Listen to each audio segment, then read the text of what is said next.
1812년 나폴레옹은 유럽을 정복한 이후에 러시아를 침공하기 위해서 60만 대군을 일으켰습니다.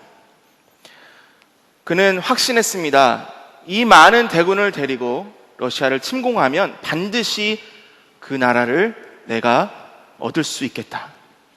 전장으로 떠나기 전날 그는 한 귀족 부인에게 자신이 갖고 있는 그 계획과 포부를 설명했습니다. 듣고 있던 부인은 조용히 말합니다. 사람이 계획할지라도 그 일을 이루시는 분은 하나님이십니다. 그러자 나폴레옹은 크게 웃으면서 소리를 쳤습니다. 부인, 계획하는 것도 나이고 그것을 이루는 것도 나입니다. 몇 달 후 나폴레옹은 그 전쟁에서 크게 패배를 합니다. 그리고 1814년에 엘바섬에서 유배를 당하는 것으로 그의 인생은 끝이 납니다. 오늘 본문에서도 교만이라는 죄악으로 인해서 멸망을 당한 한 왕이 있습니다. 바로 벨사살 왕입니다. 당시 상황이 5장 1절에 잘 기록되어 있습니다. 벨사살 왕이 그의 귀족 1000명을 위하여 큰 잔치를 베풀고 그 1000명 앞에서 술을 마시니라. 당시 왕이 100명을 가지고 잔치를 하든 아니면 10,000명을 가지고 잔치를 하든 그것은 별로 그렇게 놀라운 일은 아닐 겁니다. 하지만 우리가 눈여겨보아야 하는 것은 이 잔치가 어떠한 상황에서 이루어졌는지입니다. 바벨론이 멸망한 것은 기원전 539년 바로 이 벨사살 왕이 잔치를 벌이던 날 밤이었습니다. 밖에서는 지금 메디아와 페르시아 연합군이 성을 에워싸고 있습니다. 그런데 성 안에서는 벨사살 왕이 1000명의 귀족들과 후궁과 자기의 부인들을 데리고 아주 성대한 잔치를 벌이고 있었던 거죠. 자, 이제 성이 언제 함락될지 모르니까 내가 가지고 있는 것 다 좀 한번 써보자. 향락을 마지막 잔치를 벌여보자. 이러한 의미였을까요? 아닙니다. 역사적인 기록에 따르면 이 바벨론 성은 난공불락의 성입니다. 그리고 성 안에는 모든 백성이 10년간 먹고도 남을 아주 풍족한 양식이 있었습니다. 벨사살 왕은 오랫동안 전쟁에 지친 귀족들과 백성들에게 이 바벨론 성은 절대로 무너지지 않습니다. 그리고 나의 왕국은 절대로 깨어지지 않습니다라고 보여주고 싶었던 겁니다. 하지만 벨사살의 교만은 거기에서 그치지 않습니다.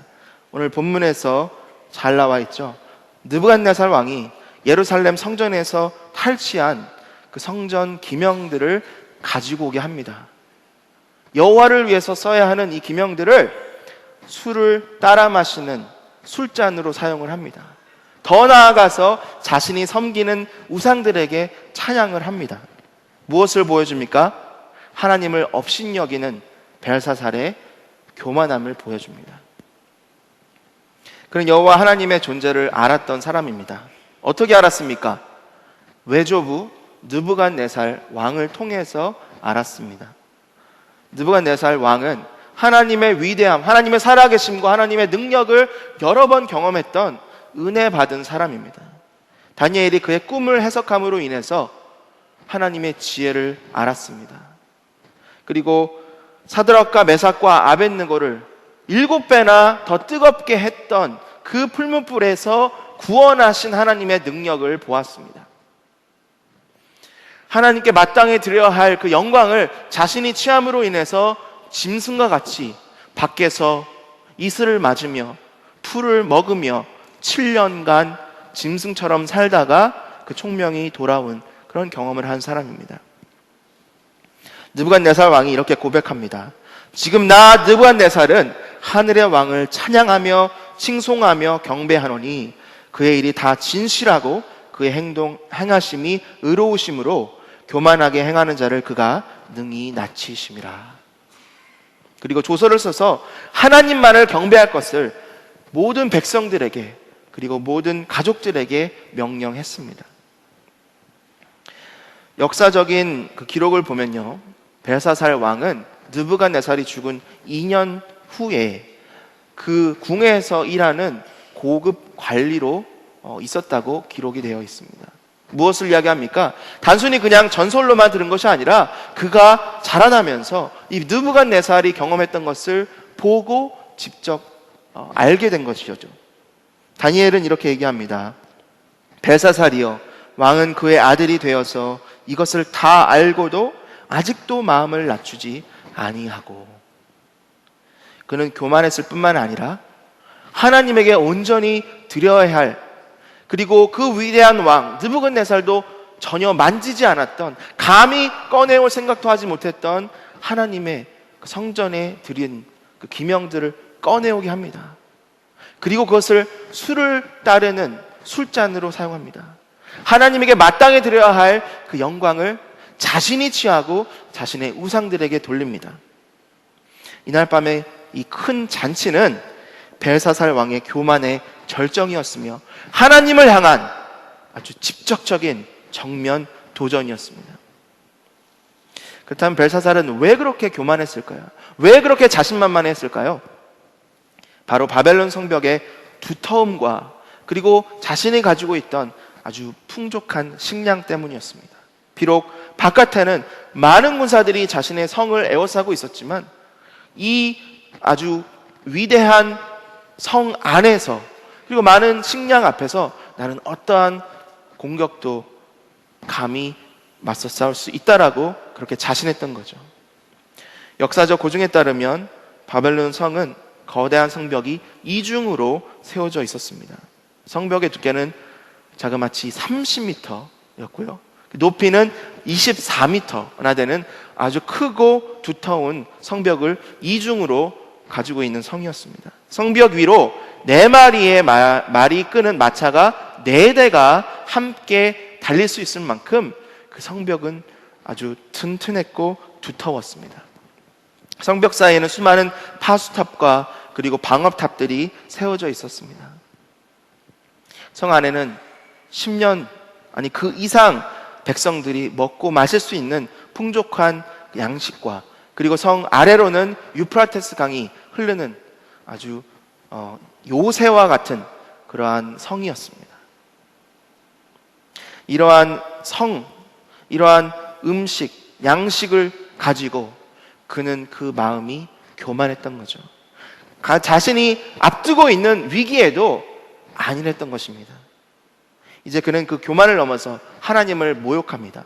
비록 그가 하나님을 저주하진 않았습니다. 하지만 그가 했던 행동, 그가 했던 마음, 그것을 하나님이 모욕으로, 모독으로, 경멸로 받으신 겁니다. 그가 어떻게 했습니까? 하나님의 것을 소홀히 하고 경홀히 하고 남용했습니다. 하나님의 주권을 인정하지 않았습니다. 그분의 영광은 가로챘습니다. 하나님께 들려야 할 그 경배를 자신에게 돌렸고 자신이 숭배하는 신들에게 돌렸습니다. 벨사살 왕이 섬겼던 것, 금, 은, 구리, 쇠, 나무, 돌, 이렇게 자기가 볼 수 있고 만질 수 있고 다룰 수 있는 그 신들을 자신은 섬기면서 보이지도 않는 그 하나님, 내가 왜 섬겨야 하나?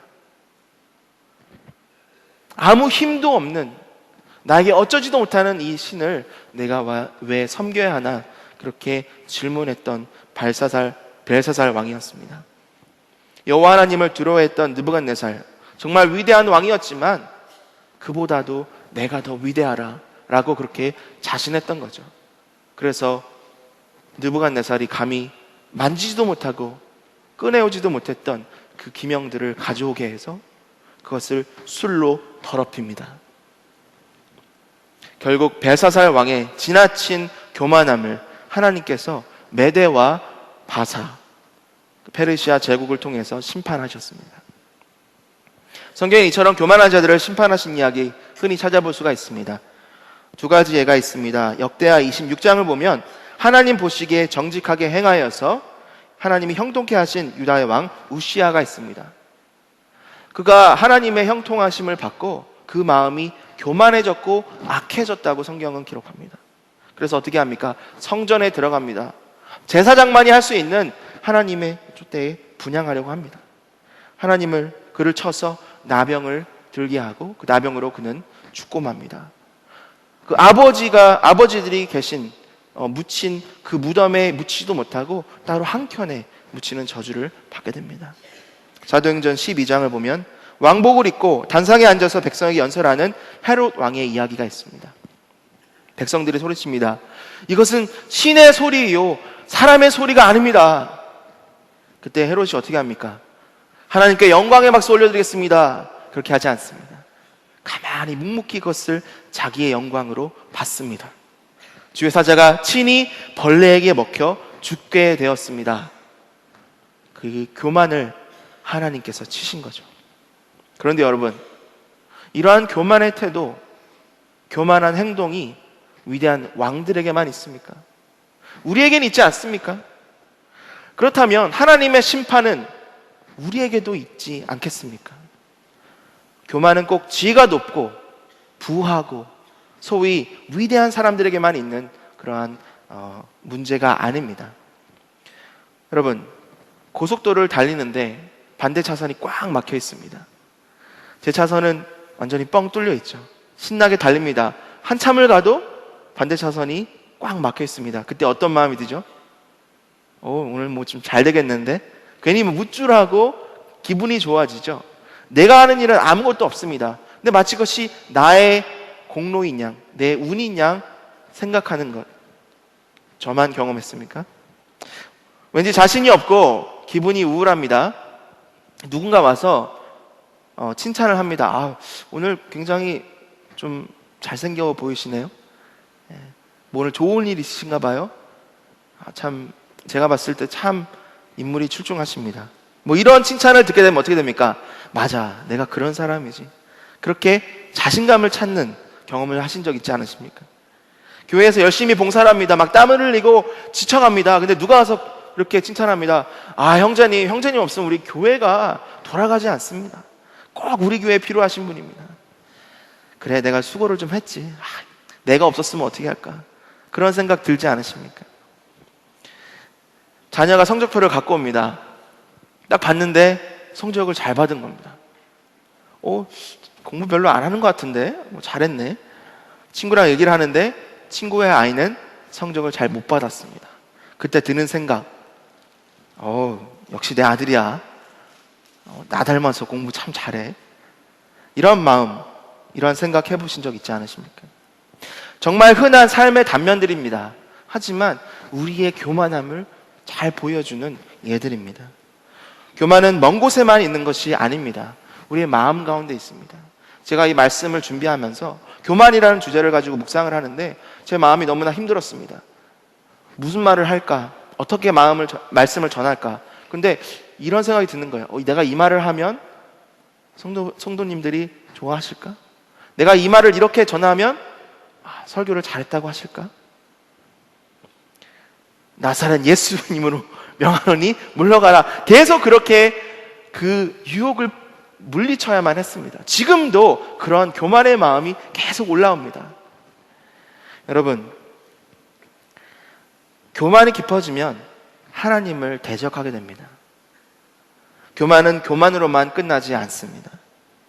기억하십시오. 벨사살과 같이 자기 사랑과 교만에 빠져서 하나님의 영광을 빼앗고 자기 자신을 숭배하고 우상 숭배를 하는 사람들을 하나님은 반드시 심판하십니다.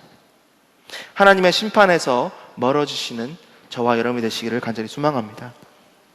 그렇다면 하나님은 벨사살의 교만과 악함을 어떻게 끝내셨습니까? 그가 믿었고 숭배했고 사랑했던 그 모든 것을 빼앗으셔서 다른 왕에게 주셨습니다. 근데 그 방법이 참 신기합니다. 잔치가 한참 벌어지고 있는데 갑자기 손가락이 나타납니다. 상상해 보십시오. 난데없이 손가락이 나타납니다. 근데 그 손가락이 쭉 가더니 왕궁 촛대 맞은편 석회벽에 글을 적습니다. 메네 메네 데게르 우바르신. 더 놀라운 것은 그곳에 있는 어느 누구도 이것이 무슨 이야기인지 어떤 뜻인지 알지 못합니다. 손가락이 글자를 쓰는 동안에 사람들이 하던 모든 것을 멈춥니다. 그동안 정말 즐기고 웃고 떠들던 그 모든 모습들이 이 손가락에 맺어져 있습니다. 설명할 수 없는 이 사건으로 그곳에는 두려움과 혼란만이 가득했습니다. 그렇게 자신만만해하던 벨사살의 얼굴이 어떻게 변했습니까? 낯빛이 변했다. 무슨 말입니까? 얼굴이 창백해진 거죠. 넓적다리가 힘이 풀렸다. 주저앉은 겁니다. 그 무릎이 부짓었다. 덜덜덜 떨린 거죠. 얼마나 두렵고 떨렸으면, 얼마나 무서웠으면 그가 그렇게 자신도 모르게 행동했겠습니까? 하나님은 교만에 가리워졌던 벨사살 왕의 그 눈을 여셨습니다. 앞으로 다가올 파멸과 멸망의 원인이 너에게 있다, 너의 교만함에 있다, 너의 우상 숭배에 있다라고 그렇게 보여주시는 거죠. 신비한 문자를 본 왕은 혼란에 빠져서 성 안에 있는 모든 주술가와 점성술사와 점성가를 불러 모읍니다. 그가 하는 엄청난 약속을 보십시오. 누구든지 이 뜻을 알려주는 사람에게는 왕족만이 입을 수 있는 자색 옷을 입히겠다. 그 목에 금목걸이를 걸어주겠다. 이 나라에서 셋째가는 통치자로 삼아주겠다. 그만큼 절실했다는 것을 보여줍니다. 하지만 그 어느 누구도 그것을 읽을 수도 그 뜻을 해석할 수도 없었습니다. 왕과 주위의 사람들은 더 큰 혼란과 두려움에 빠지게 되죠. 그때 왕의 어머니가 이렇게 얘기합니다. 거룩한 신들의 영을 받은 사람, 모든 지혜자들의 우두머리였던 다니엘을 불러서 이 글을 해석하게 하십시오. 그런데 여러분, 벨사살의 태도를 한번 보십시오. 왕이 다니엘에게 말하되 내가 나의 부왕이 유다에게 사로잡아 온 유다 자손 중에 그 다니엘이냐? 거룩한 신들의 영을 받았고 명철과 총명과 지혜가 신들의 지혜와 같아 모든 지혜자들의 총수가 되었던 이 다니엘에게 너가 그 포로 중에 한 명이냐? 그렇게 말하는 거죠. 무엇을 얘기합니까? 업신 여기는 겁니다. 너의 하나님, 그리고 너가 가진 지혜, 내가 가진 이 지혜자들도 못 푸는 이 글자를 너가 풀 수 있겠어? 너의 하나님이 너에게 알려줄 수 있겠어? 깔보는 겁니다. 다니엘이 대답합니다. 왕의 예물은 왕이 친히 가지시며 왕의 상급은 다른 사람에게 주옵소서. 그럴지라도 내가 왕을 위하여 이 글을 읽으며 그 해석을 아뢰리이다. 무슨 말입니까? 왕이 다니엘에게 베풀 수 있는 이 재물, 이 지위, 나에게는 아무런 의미가 없습니다. 하지만 내가 나의 하나님 여호와의 사명을 다하기 위해서 이것을 해석하겠습니다. 이어지는 다니엘 말입니다. 왕은 그의 아들이 되어서 이것을 다 알고도 아직도 마음을 낮추지 아니하고 도리어 자신을 하나님의 주제보다 높이며 그의 성전 그릇을 왕 앞으로 가져다가 왕과 귀족들과 왕후들과 후궁들이 다 그것으로 술을 마시고 왕이 또 보지도 듣지도 알지도 못하는 금, 은, 구리, 새와 나무, 돌로 만든 신상들을 찬양하고 도리어 왕의 호흡을 주장하시고 왕의 모든 것을 작정하시는 하나님께는 영광을 돌리지 아니한지라. 그의 죄악을, 그의 제목을 낱낱이 고하는 거죠. 그리고 그의 왕국이 메대와 페르시아 사람들에게 넘어갈 것을 선포합니다. 과거 느부갓네살 왕, 그는 하나님의 권능을 체험했던 사람입니다. 조서를 써서 이스라엘의 하나님을 모욕하지 말고 경배할 것을 거듭해서 강조했습니다. 하나님께 경솔히 말하거든 그 몸을 쪼개고 그 집을 걸음토로 삼아야 한다고 명했습니다. 경고했습니다. 그럼에도 불구하고 벨사살은 교만한 마음으로 하나님의 기명을 모독하고 그 거룩한 이름을 더럽히는 죄를 지었습니다.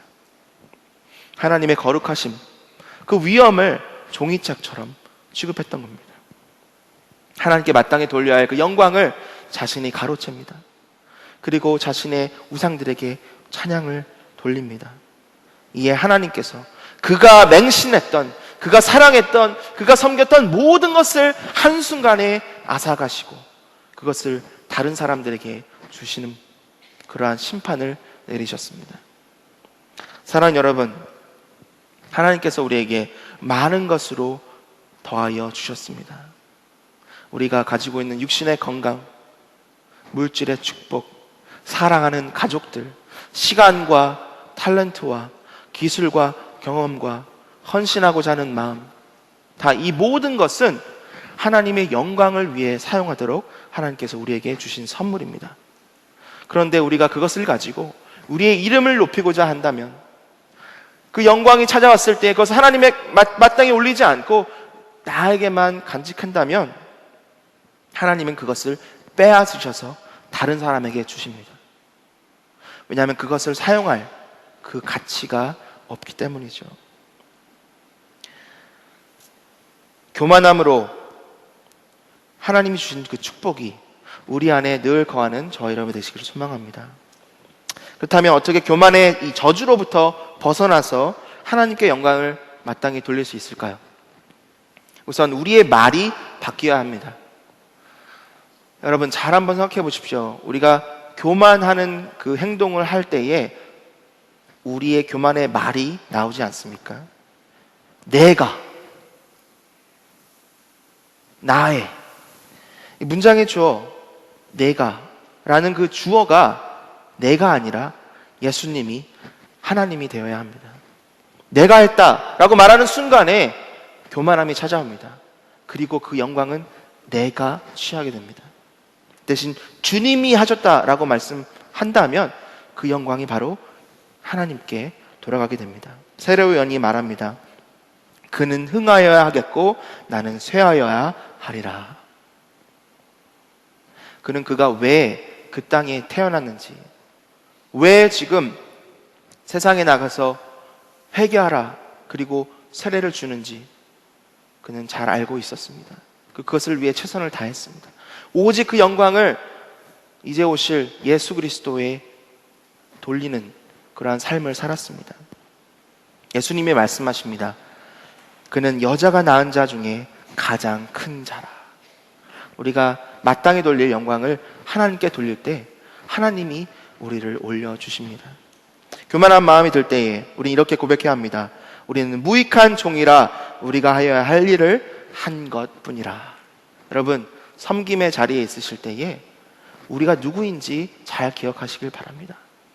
우리는 예수님 앞에서 무익한 종입니다. 그리고 예수님의 일을 할 뿐입니다. 벨사살의 교만을 달아보셨던 하나님, 우리의 말과 우리 행동을 달아보고 계십니다. 말씀이 우리에게 권면합니다. 심히 교만한 말을 다시 하지 말 것이며 오만한 말을 너희 입에서 내지 말지어다. 여호와는 지식의 하나님이시라 행동을 달아보시느니라. 두 번째로, 예배가 우리의 생활이 되어야 합니다. 뜬금없이 왜 예배라는 단어가 여기에 나올까요? 창조 이후에 가장 먼저 교만으로 하나님 앞에 범죄했던 자가 누구입니까? 사탄 마귀죠. 타락한 사탄 마귀는 하나님이 사랑하시는 모든 백성들을 타락시키기 위해서 안간힘을 씁니다. 심지어 독생자 예수 그리스도를 타락시키기 위해서 시험을 줬던 그런 사탄 마귀입니다. 사탄이 말합니다. 내게 엎드려 경배하면 이 모든 것을 내게 주리라. 예수님이 말씀하시죠. 사탄아 물러가라. 기록되었으되 주 너의 하나님께 경배하고 다만 그를 섬기라 하였느니라. 사탄 마귀는 오늘도 교만이라는 매우 강력한 무기를 가지고 우리를 공격하고 있습니다. 우리의 눈을 가리우고 우리의 귀를 어지럽히고 있습니다. 이러한 시험과 환란이 찾아올 때 우리에게 필요한 것은 다름 아닌 하나님께 영광을 돌리는 예배입니다. 예배 자리로 나아오십시오. 계신 곳에서 하나님께 마땅히 영광을 돌리는 예배가 생활이 되시는 여러분이 되시길 소망합니다. 기도로, 찬양으로, 말씀으로 하나님께 영광을 돌리십시오. 우리의 몸으로, 우리의 생각으로, 언행으로 예배를 올리시는 여러분이 되시기를 소망합니다. 우리가 그렇게 하나님 앞에 예배를 드릴 때에, 그 예배가 우리의 삶이 될 때에 교만의 그 어둠이 물러가게 됩니다. 사랑하는 여러분, 우리는 우리의 호흡을 주장하시고 모든 길을 작정하신 하나님께 영광을 돌리기 위해 이 땅에 존재합니다. 믿으십니까? 하나님께서 허락하신 이 모든 것, 그것에 나라는 이름, 그리고 하나님께 돌려야 할 그 영광을 나에게 돌리는 그 한 사람을 이 시간 한번 떠올려 보시기를 바랍니다. 아, 맞아. 그 사람 내가 봤을 때 참 교만한 사람이야. 그 사람 내가 봤을 때 한 번도 하나님께 영광 올려드립니다. 하나님이 하십니다. 그 말을 한 적이 없는 것 같아. 그렇게 어떤 한 사람을 마음속에 한번 떠올려 보시길 바랍니다. 떠올리셨습니까? 근데 여러분, 만약에 그 한 사람이 여러분의 배우자라면, 여러분이 알고 있는 함께 신앙생활하는 성도 중에 한 명이라면, 순장님이라면, 아니면 순원이라면, 아니면 직장 동료라면 여러분 이 시간 회개하시기 바랍니다. 그것도 바로 우리의 교만입니다. 여호와 하나님께서 저와 여러분에게 말씀하십니다. 사람의 마음 교만은 멸망의 선봉이요 겸손은 종기의 길잡이이니라.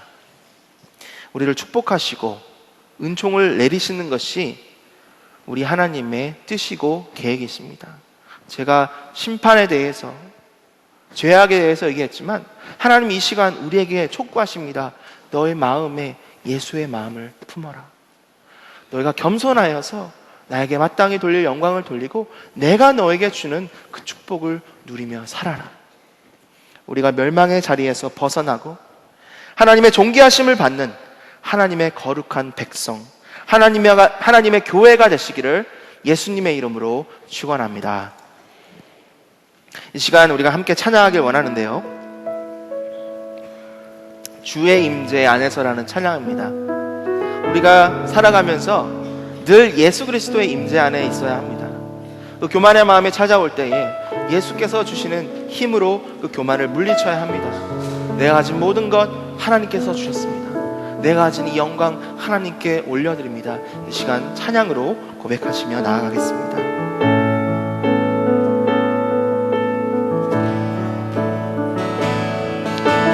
내 모든 것 나의 생명까지 다 주님 앞에 드립니다. 다 주님 앞에 드립니다. 주 임재 안에서, 주 임재 안에서 이제 영원 자유에 내가 주의 거룩한 이름을 높이며 예배하리. 어린 양 찬양하리. 어린 양 찬양하리. 내 평생 그 하나로 충분해요. 어린 양 찬양하리. 내가 주의 임재하리. 시간 모두 자리에서 일어나셔서 다시 한번 찬양하겠습니다. 내 모든 것 나의 생명까지 온전히 다 주님 앞에 드립니다. 다 주님 앞에 드립니다. 주 임재 안에서, 주 임재 안에서 이제 내 영원 자유에 내가 주의 거룩한 이름을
예수님은 교만한 자를 물리치시고 겸손한 자에게 은혜를 주신다 약속하셨습니다.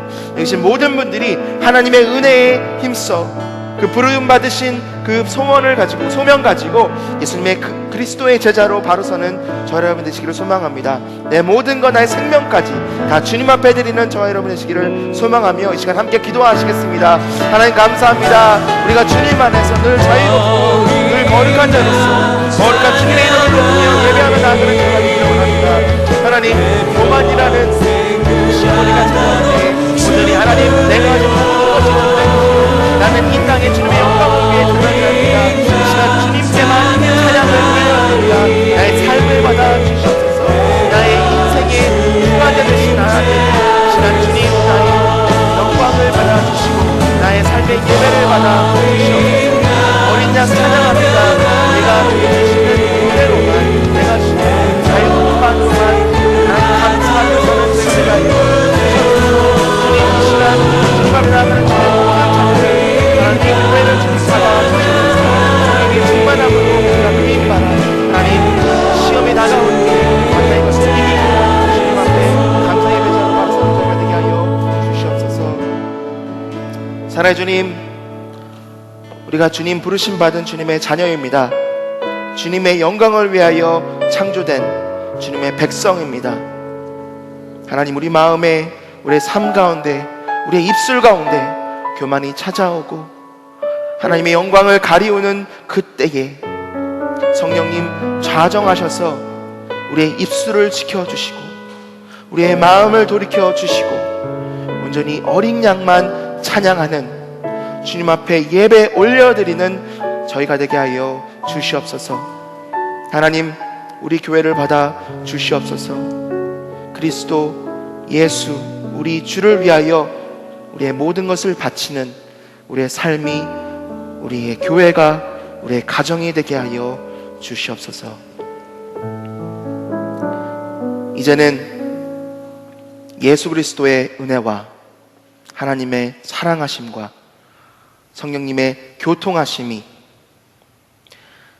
예수님의 부르심 따라 하나님의 영광을 드러내고자 오늘도 주님 앞에 신실하게 나아가는 주님의 모든 자녀들과 그들의 과정과 그들의 교회와 삶 가운데 이제로부터 영원토록 충만할지어다. 아멘.